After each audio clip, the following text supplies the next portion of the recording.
안녕하세요, 주요TV입니다. 오늘은 원피스 떡밥 3가지 분석이라는 영상입니다. 영상 바로 시작합니다. 첫 번째 떡밥은 니카의 의지를 잇는 키자루입니다. 1121화 심층 분석에서 말했지만 이번 점프 표지에서는 오다셈의 이스터 에그가 있었습니다.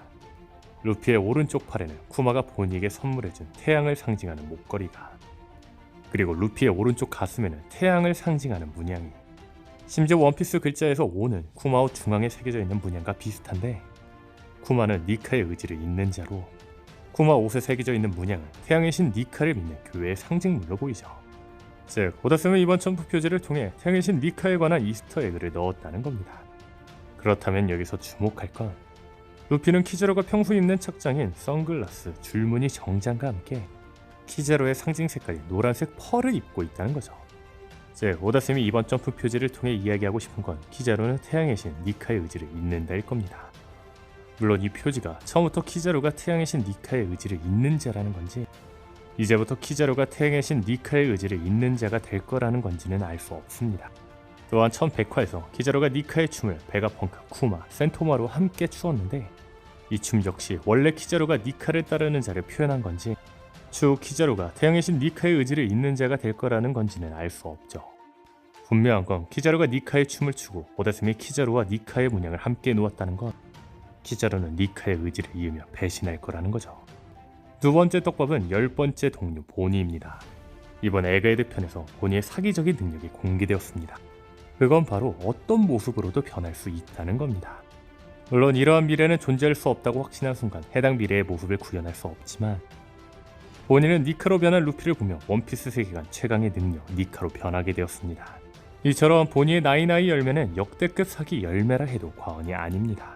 그런데 보니의 나이나이 열매 못지않은 또 하나의 사기 능력이 있습니다. 그건 바로 대본이 먹은 동물계 환수종 개개열매 모델 구미호입니다.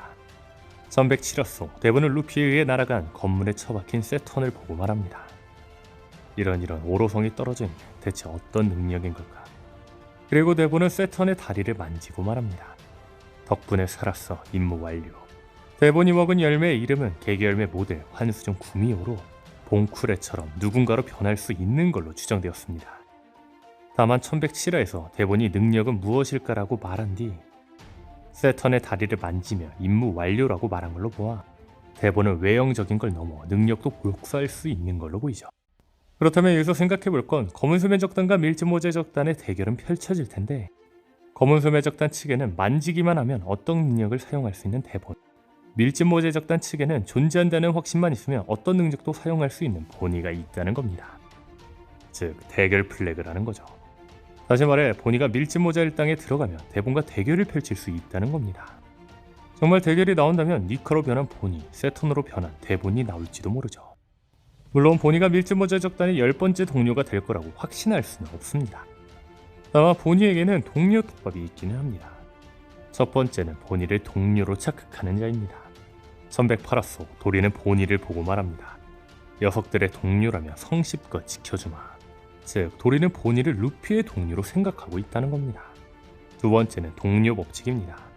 원피스 질문 코너 SBS에서 한 독자는 루피가 여러 사람에게 별명을 붙이는데 동료인 일당에게는 지어주지 않냐고 묻습니다. 이에 오다셈은 말하죠. 루피라는 사람은 기본적으로 남의 이름을 외울 마음이 없습니다. 다만 동료가 되면 아무래도 이름을 외우죠. 이 말인즉슨 루피는 동료는 이름으로 부른다는 겁니다. 다시 말해 보니를 이름 그 자체로 부르는 건 동료 떡밥이 될 수 있다는 거죠. 세 번째는 떡밥입니다. 보니는 쿠마의 모든 과거를 보았습니다. 그리고 쿠마의 죽기 전 마지막 메시지는 10번째 생일 축하해였죠. 루피가 찾는 마지막 동료가 10번째인 만큼 앞선 떡밥들을 생각해본다면 이 대사는 10번째 동료 축하로 해석할 수 있는 떡밥 그 자체로 보이죠.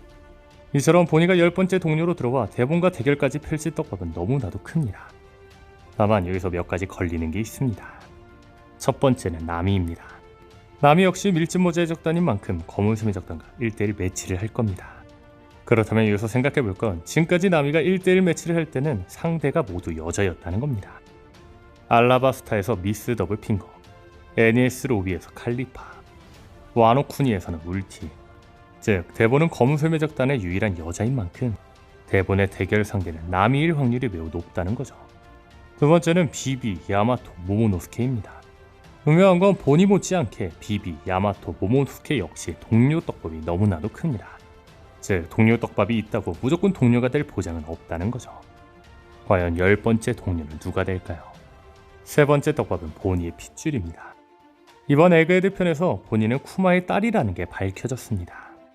분명한 건 보니는 정상결전을 보고 눈물을 흘리는 모습이라든지, 비브르카드에 나온 보니 설정집에서 아버지를 원래대로 베가펑크라고 말하는 장면이 나온다든지, 보니가 뜬금없이 마리조아에 잠입한 장면이 나온다든지를 통해 보니는 쿠마의 딸이라는 떡밥이 있었고, 에그헤드 편을 통해 보니가 쿠마의 딸이라는 게 약 14년 만에 확인되었죠. 다만 이번 에그헤드 편에서 보니의 반전이 하나 공개되었는데, 그건 바로 보니가 쿠마의 친딸이 아니라는 겁니다. 쿠마와 함께 갑벨리에서 탈출한 노예 지니는 쿠마와 서로 사랑했지만 쿠마는 지니와 결혼하지 않았습니다. 쿠마는 버커니어족인 자신과 결혼하게 되면 자신의 어머니처럼 비참한 운명이 될 걸 알았기 때문이었죠. 그리고 지니가 37살이 되던 때 마리조아에 납치되며 한 천룡인의 8번째 아내가 되었습니다. 그리고 지니는 천룡인의 아이를 가진 상태에서 세턴에게 약물 실험체가 되었고, 약물 실험으로 청홍린이 걸리며 보니를 낳고 쿠마의 고향에서 죽어갔죠. 그리고 쿠마는 보니가 친딸은 아니지만 자신의 딸처럼 키웠습니다. 그렇다면 우리가 생각해 볼 건 보니의 친아빠이자 지니를 데려간 천룡인은 누구일까요? 이에 대해서는 전혀 떡밥이 밝혀지지 않았습니다. 하지만 한 가지 떡밥이 있습니다. 오다스는 72권 SBS에서 최악의 세대의 성별을 바뀐 모습을 그려주었습니다. 그런데 보니의 얼굴이 샹크스와 매우 닮은 모습이었습니다. 천룡인 피거랜드 갈링의 젊은 모습이 샹크스와 닮았다는 점, 필름 레드에서 샹크스가 피거랜드 가문으로 밝혀졌다는 점으로 보아 샹크스는 피거랜드 가문의 천룡인입니다. 즉 오다쌤이 보니의 남자 모습을 샹크스와 닮게 그렸다는 것, 지니를 납치하며 임신시킨 보니의 아버지는 젊은 시절 샹크스와 판박이 피거랜드 갈링이 아니냐는 거죠. 여기서 재미있는 건 원피스 72권은 2013년에 발매되었는데 72권 SBS에서 성별이 바뀐 우루지가 보니를 보며 와 천룡인 촌스러라고 말했다는 겁니다. 즉 오다스는 적어도 이때부터 보니를 천룡인의 친딸로 설정했다는 겁니다. 그리고 2008년 발매된 24권 SBS에서 한 독자는 오다쌤에게 오다쌤과 닮은 캐릭터가 누구냐 묻습니다. 이에 오다쌤은 그 출신, 그 성분, 빨간머리 샹크스인가 라고 이야기를 했습니다. 지금 생각해보면 오다쌤이 말한 출신은 피거랜드 가문 천룡인을 이야기한 겁니다. 즉 오다쌤은 적어도 2008년부터 샹크스가 천룡인이라고 이야기하고 있었다는 겁니다. 다시 말해 보니의 남자 모습을 78권 SBS에서 천룡인 샹크스와 비슷하게 그렸다는 건 보니가 천룡인 샹크스 가문의 여성이라는 걸 암시한 떡밥이 아니었냐는 거죠. 즉 보니는 샹크스의 배다른 여동생 피거랜드 보니라는 겁니다. 이게 사실이라면 정말 반전의 반전이네요. 오늘 영상은 여기까지입니다. 시청해주셔서 감사합니다.